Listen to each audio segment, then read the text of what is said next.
আজকে আমি তোমাদের সাথে শেয়ার করবো আমার মায়ের হাতে স্পেশাল মাশরুমের রেসিপি। মাশরুমগুলোকে সুন্দর করে ছোট ছোট পিস করে কেটে নেবে।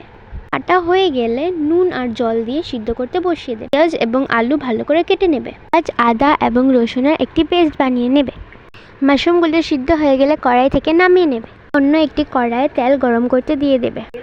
তেল গরম হয়ে গেলে মাশরুমগুলো তেলের মধ্যে ছেড়ে দেবে। মাশরুমটি হলুদ এবং নুন দিয়ে ভালো করে ভেজে নেবে। মাশরুমটি ভাজা হয়ে গেলে সেই তেলে আলুগুলো ভেজে নেবে।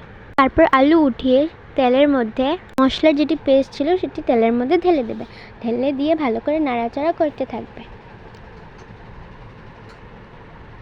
যখন দেখবে মশলাটি দিয়ে তেল ছেড়ে দিয়েছে এবং ভালো করে কষানো হয়ে গেছে, তখন আলু এবং মাশরুমটি সেই মশলাটির মধ্যে ঢেলে দেবে।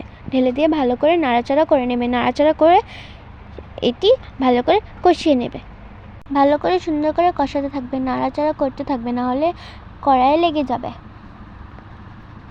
ভালো করে কষানো হয়ে গেলে পরিমাণ মতন জল ঢেলে ভালো করে নাড়াচাড়া করে নেবে যাতে জিনিসটি মিক্স হয়ে যায়।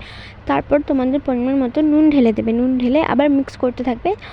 তারপর কতক্ষণ ঢাকা দিয়ে রাখবে। 10-15 মিনিট ঢাকা দেওয়া হয়ে গেলে দেখবে তোমাদের তরকারি রেডি হয়ে যাবে।